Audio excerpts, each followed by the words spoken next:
Olá, seja muito bem-vindo ao nosso Papo de Verdade. Aqui nessa mesa, o Colégio Pastoral da Igreja Presbiteriana de Brasília. A Igreja Presbiteriana de Brasília fica na Entrequadra Sul, 313-314, aqui na capital federal.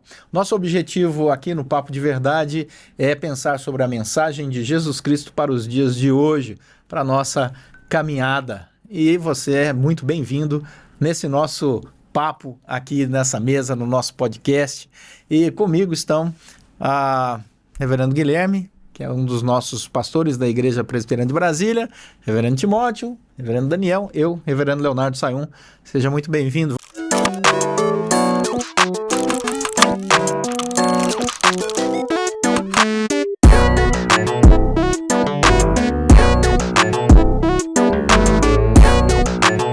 Vamos abrir aqui o nosso papo sobre Cristo nos faz família da fé. Esse tema, ele remete, obviamente, à vida da igreja, né? O texto do Novo Testamento vai chamar sempre a igreja como esta família da fé, membros uns dos outros, né? Coluna e baluarte da verdade, e por aí vai.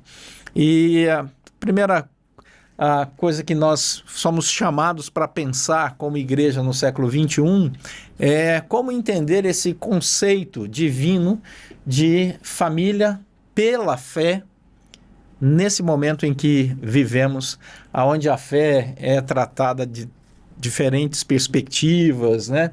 Abordagens. Como é que podemos entender um pouco mais sobre isso, hein, Guilherme? Pensar no Senhor Jesus nos fazer essa família da fé é uma alegria.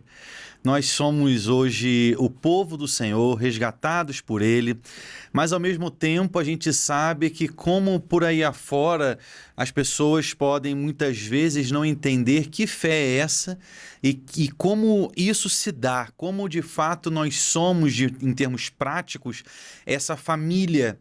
E a gente percebe que a igreja ela só o é porque há esse cabeça que é Cristo Jesus, há alguém em quem nós, enquanto igreja, somos o seu corpo, né? E Paulo vai usar muito essa figura de linguagem, né? Para mostrar como que um corpo, e a gente sabe que, infelizmente, se não todos, a maioria de nós já teve aquela experiência horrível e desagradável de você, quem sabe, levantar descalço e bater a pontinha do seu dedinho do pé na quina de uma mesa, da cama, alguma coisa assim, e como o seu corpo todo sente aquela dor. Eu já passei por isso, Guilherme. Já quebrei o dedo assim. Olha só. É o que desagradável. Você tá é desagradável. O corpo todo sente. E essa família hoje que nós somos na fé é exatamente isso. Uma família que se ama, uma família que... E a Bíblia vai falar isso, do suporte, suportam uns aos outros. E sem dúvida nenhuma é uma família que abraça, que agasalha, o nosso chamado de rirmos, né, nos alegrarmos com os que se alegram e também chorarmos com os que choram. O ministério pastoral ele tem dessas questões. Muitas vezes a gente é chamado para celebrar ali um culto de ação de graças num momento fúnebre e às vezes no mesmo dia um aniversário de 15 anos e tudo isso faz parte de ser família na fé. Exatamente. Essa mistura de sentimentos, né, no nosso dia a dia é interessante que é um teste de espiritualidade, viu? De santidade. Quando você dá uma pancada dessa, dói o corpo Exatamente. Todo. Não é brincadeira, dói na alma. É uma coisa que aí você pensa, né, qual o propósito, Senhor, desse acidente para a minha história? Né? O que você acha, Timóteo, dessa caminhada? Cristo nos faz família da fé, né? Por que a gente se torna família? Acho que a gente não pode deixar de falar da doutrina da adoção. Nós somos adotados por meio de Cristo. Cristo é o Filho legítimo de Deus. Ele, de fato, é Filho de Deus. E uma vez que nós somos incluídos na obra de Cristo, nós passamos a dividir e compartilhar os benefícios, nós nos tornamos também filhos de Deus. Não somos filhos legítimos, mas passamos a ser adotados por Deus. Então, a partir desse momento, a gente tem Cristo como cabeça e nós passamos, então, a ingressar essa família. Somos todos irmãos.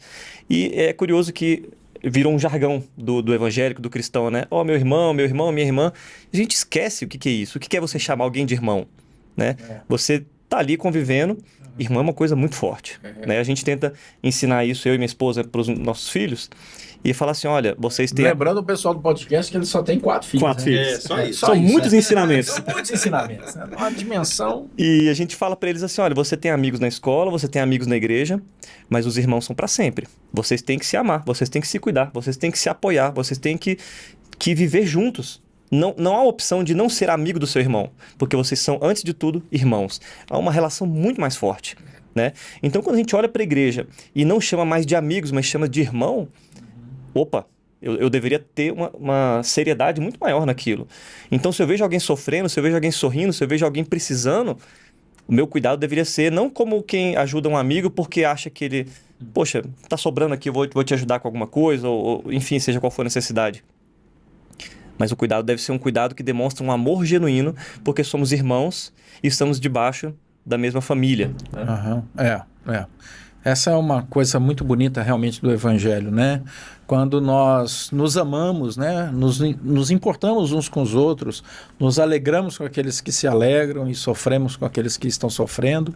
Essa dimensão da família, da fé, que é respeitosa também, né? É tão bonito, né? O respeito mútuo, né, dentro da igreja. E aí, Piva, nós estamos falando, obviamente, de igrejas saudáveis, né?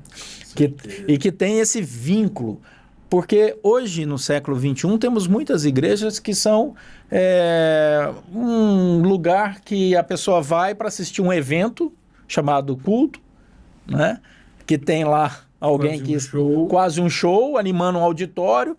Depois vem uma palavra de um coaching espiritual, né? E ela vai embora sem essa visão bonita, bíblica, do pertencimento, da família da fé, né, Piva? Isso eu queria destacar 2 aspectos que eu acho bastante importante e que os nossos 2 irmãos também já trataram de certa forma. A primeira é que é muito comum nós vermos as pessoas falarem de uma maneira quase que banal, meu irmão, meu irmão. Para você ser irmão de alguém, você tem que ter o mesmo pai, ainda que por adoção, mas tem de ser o mesmo pai. E nós sabemos que para ter a Deus por pai, só se crer no Filho. E que bênção, que maravilha, Cristo passa a ser não apenas Salvador, Senhor, sumo sacerdote, ele é seu irmão, o irmão mais velho, podemos dizer.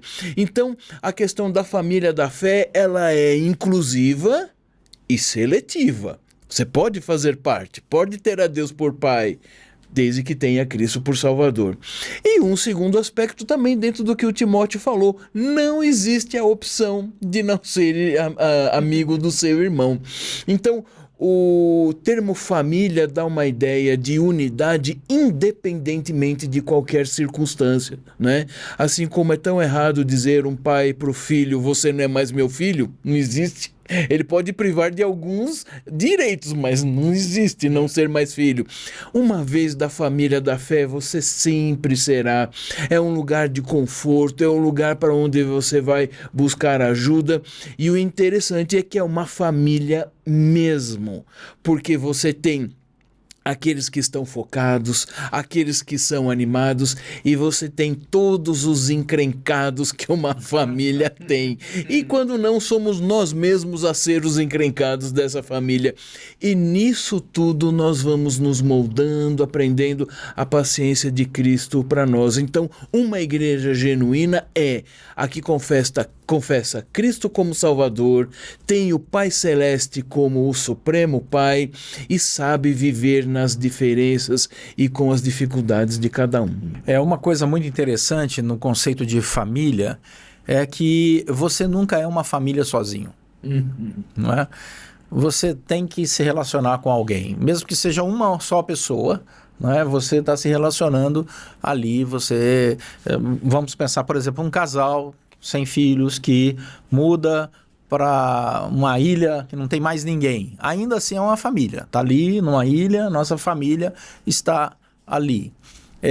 Mas é tão interessante porque algumas pessoas elas caminham sem perceber a beleza da multiplicidade do convite de Cristo para nós na membresia dessa família. Ou seja, Cristo nunca nos convidou para andarmos apenas com Ele. Né? Como se ele falasse assim, olha, você vai ser família da fé somente comigo, só nós dois aqui nos bastamos. Tanto é que quando ele vem em missão, né, ele vai andar com 12.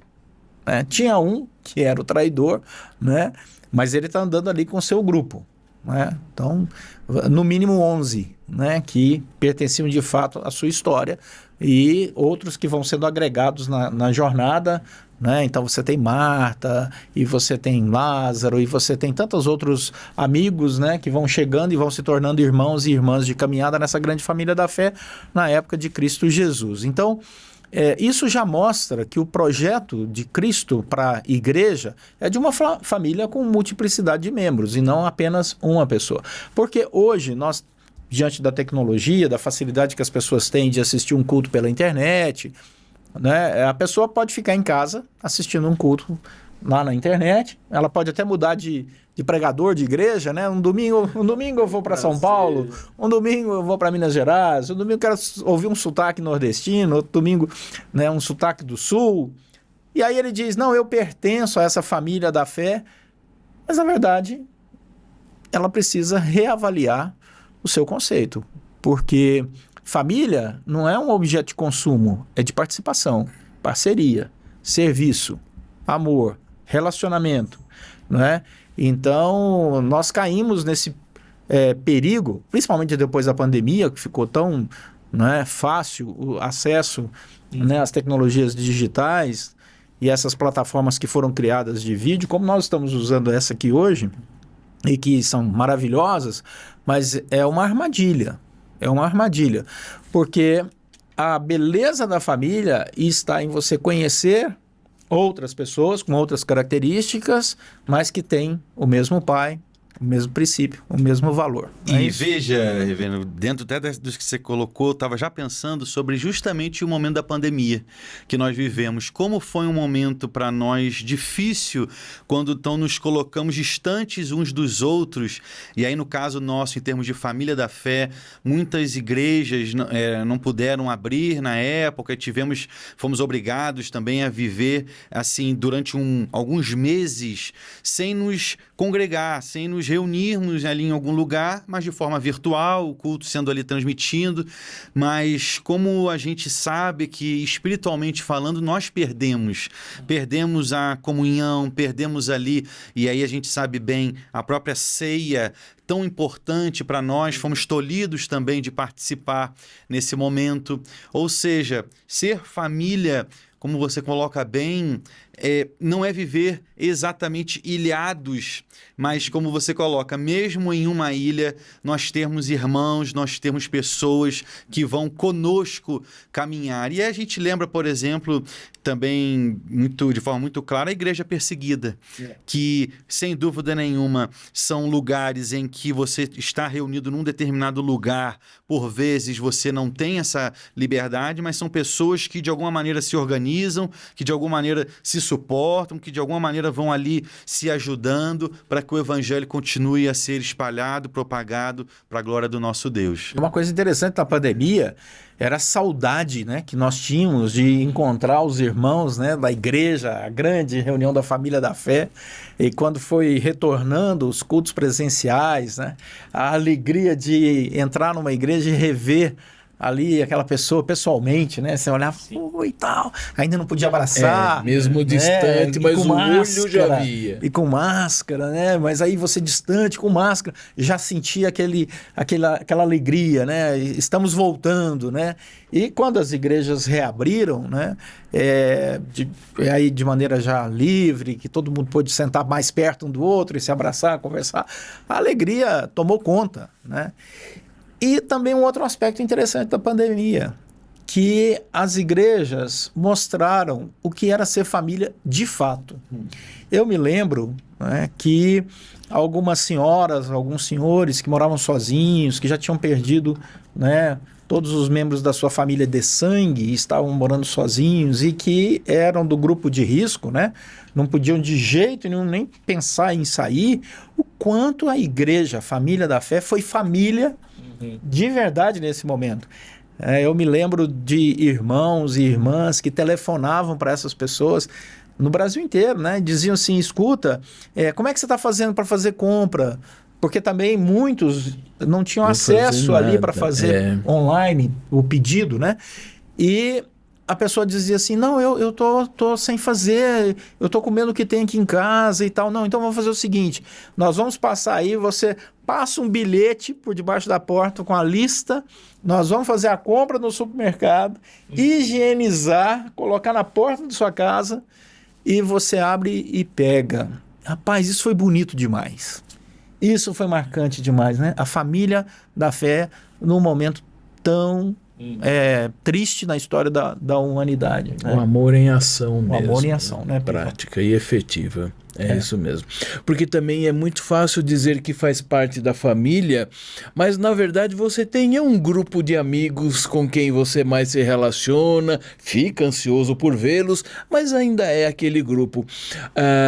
Deus, na sua sabedoria, coloca na Escritura termos para nos impedir das nossas carnalidades. Família não é assim, ela é da sua família e pronto. Então temos de nos relacionar com aqueles que nem conhecemos tanto, para que possamos nos dar a conhecer mais, e nisso exercitar o fruto do Espírito, por exemplo, é ali o nosso laboratório, a nossa academia espiritual, vamos dizer assim, né? É isso mesmo. Eu acho que vale a gente também não perder de vista qual que é o ideal para a igreja, qual que é o ideal para a família, e ter isso como norte, porque olhando aqui para a igreja brasileira, a gente tem expressões horrorosas de igreja, né? Pastores que, enfim, terríveis, comunidades ali, usando um termo contemporâneo, tóxicas, que não vivem o cristianismo, que não vivem a vida como deve ser. E qual é o problema? As pessoas olham para aqueles ambientes e falam assim, se isso é igreja, tô fora. Exato. Se isso aqui é igreja, eu não quero Cristo, eu não quero Deus, eu não quero nada desse pacote. Tira essa Bíblia de perto de mim. Isso é verdade. Mas não, esse é um exemplo ruim. Essa é uma expressão negativa do que é igreja, do que é família, né? Enquanto a gente tem outras igrejas saudáveis, igrejas que, por exemplo, esse exemplo que você contou sobre a pandemia, esse cuidado com o necessitado, com aquele que está solitário, necessitando, carecendo, são exemplos positivos. E sim, eu quero fazer parte disso, eu quero viver isso, eu quero ser dessa igreja, porque a gente tem um padrão bíblico, um padrão correto do que é igreja, do que é família, né? Exato. E é interessante porque as marcas, né, desta igreja, para além daquelas que nós já sabemos dentro da teologia sistemática, né, ficam muito evidentes para a sociedade, né? E o vínculo espiritual dessa família não é uma relação ideológica. Nós não somos né, um grupo ideológico que se reúne em torno de uma ideologia, seja qual for. Nós somos o povo que recebeu a obra maravilhosa do Espírito Santo. Então, somos aqueles batizados em um só nome, né? Um só Espírito, um só batismo, um só Senhor, né?